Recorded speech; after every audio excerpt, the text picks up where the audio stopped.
Fala galera, beleza? Eu sou o Diego e recentemente visitei Barra do Garças. Quero compartilhar com vocês minhas experiências e lugares favoritos. Então aqui está meu top 10 de Barra do Garças.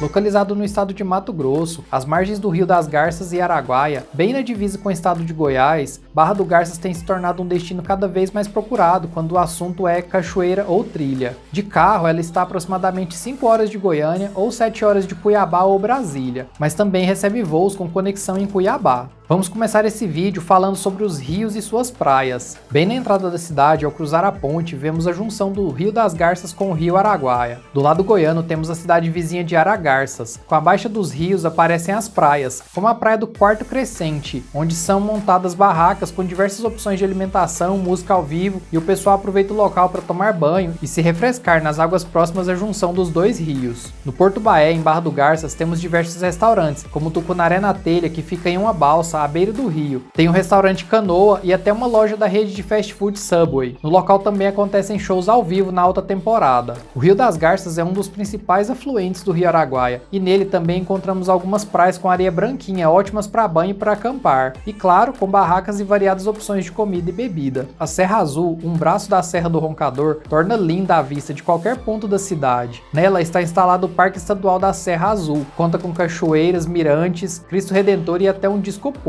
O acesso é gratuito, porém quando visitei a cidade, a estrada para o parque estava fechada para manutenção. Até daria para fazer a visita subindo uma escadaria de 1.204 degraus, mas preferi deixar para uma próxima visita. Agora vamos para a Serra do Roncador, às margens da rodovia BR-158. Aqui podemos ver um pouco da beleza e magnitude dessa serra que se estende por mais de 800 quilômetros desde o Vale dos Sonhos no Mato Grosso até as proximidades da Serra do Cachimbo no Pará. O nome Roncador se dá pelo fato de que quando o vento passa pelos paredões rochosos durante a noite, produz um som grave que se assemelha ao ronco de uma pessoa dormindo. Ali também observamos a formação rochosa que recebeu o nome de Dedo de Deus. Ela é considerada por muitos como um local místico e de grande concentração energética. Indo para a estância Favo de Mel, nos deparamos com uma natureza exuberante. Nela podemos optar por diversas trilhas, todas com cachoeiras e águas azuis. Nosso objetivo era visitar o principal atrativo, que é o já famoso Santuário das Araras, e poder ver de perto essa paisagem belíssima, além de ver as araras vermelhas na natureza. Como podem ver as imagens cedidas pelo nosso guia Antônio, o local é surreal. Ele também cedeu imagens de outro atrativo, bem famoso na estância Favo de Mel, o Cânion do Cipó, com suas águas azuis da cor do céu. Essa é uma trilha de nível difícil e precisa ser feita flutuação para concluir a trilha. Como não estávamos muito preparados para a trilha de 12 km do Santuário das Araras, optamos por conhecer outro atrativo na estância Favo de Mel. Escolhemos fazer a trilha Bateia, a parte alta. Fizemos parte do percurso em cima de um veículo 4x4, um passeio inesquecível. Lá visitamos a Cachoeira da Bailarina, com uma queda de água fina que com qualquer movimento do vento faz a água dançar. Ali também fomos contemplados com a visita de um casal de araras vermelhas e ficamos emocionados, pois não fomos ao santuário, mas elas vieram até nós. Também contemplamos do alto a imensa Cachoeira do Jatobá e as piscinas naturais com hidromassagem na parte de cima da cachoeira. Em outro percurso é possível contemplar a parte baixa da Cachoeira do Jatobá e também conhecer a Cachoeira Furnas. Essa é uma trilha com muitos atrativos. Nela conhecemos o escorregador natural, a Cachoeira do Violão, o Poço dos Duendes, Poço da Esmeralda, Caldeirão da Bruxa e a Cachoeira da Pedra Furada. Voltando para a cidade, fomos conhecer o Parque das Águas Quentes, um parque rodeado de natureza mantido pelo município e que conta com diversas piscinas de águas termais que brotam de uma mina dentro do próprio parque. A água da mina é distribuída para as piscinas e as temperaturas variam entre 31 e 43 graus. Ele é aberto de terça a domingo das 8 às 21 horas. A entrada é gratuita para crianças de até 7 anos e idosos a partir de 60 anos. Os demais pagam apenas R$10 e o estacionamento também é gratuito.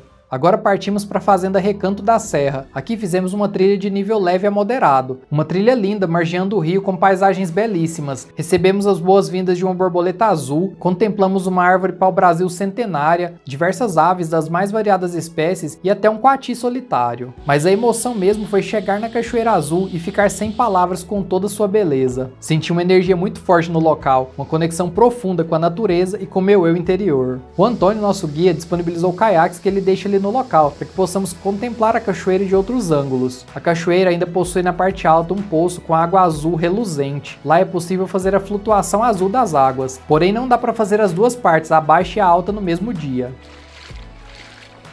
Na volta da trilha, caminhamos rio abaixo pela trilha do Índio, que recebeu esse nome devido à formação rochosa que se assemelha ao rosto de um índio. Dependendo da época, você também vai poder provar a castanha de baru que pegamos na volta da trilha. Eu mesmo tive a experiência de quebrar a castanha. Muito boa, mas eu preferi ela torrada. A Fazenda Recanto da Serra também oferece hospedagem no local. Um atrativo bônus que recomendo é a Cachoeira Salto Paraguaçu. Ela está localizada na zona rural do município de Baliza, já no estado de Goiás, a pouco menos de 2 horas de carro de Barra do Garças. Aproximadamente 1 hora de estrada pavimentada e 1 hora de estrada de terra. A cachoeira possui uma queda livre espetacular de 96 metros. Para visitar essa cachoeira, você tem que entrar em contato antes. E não dá certo marcar o local e tentar ir guiado pelo Google Maps. Eu gravei o caminho através do aplicativo Wikiloc. É só seguir esse caminho pelo aplicativo. Algumas observações importantes: o período de chuvas na região é entre outubro e abril, e os meses de seca entre maio e setembro. Fomos no início de agosto, no meio da semana, pouco depois das férias de julho, e pegamos os atrativos todos bem tranquilos. Fique ciente que em julho, feriados ou fins de semana, tudo fica mais cheio. Já na época de chuvas, ainda dá para visitar a maioria dos atrativos, mas nesse caso as águas podem estar sujas devido às chuvas e é necessário atenção redobrada. Vale mencionar também que os passeios nas fazendas com trilhas e cachoeiras é obrigatória a contratação de um guia local. Vou recomendar aqui o guia Antônio, que nos acompanhou nesses passeios, pois ele é muito experiente, atencioso e prestativo. Já quanto à alimentação, a cidade oferece diversas opções. Tem até um shopping com praça de alimentação e diversos restaurantes para todos os gostos. As hospedagens na cidade também são muitas, desde hotéis já conhecidos como o Ibis ou Araguaia Hotel a pousadas e Airbnbs. Vou deixar todos os links com as informações na descrição do vídeo.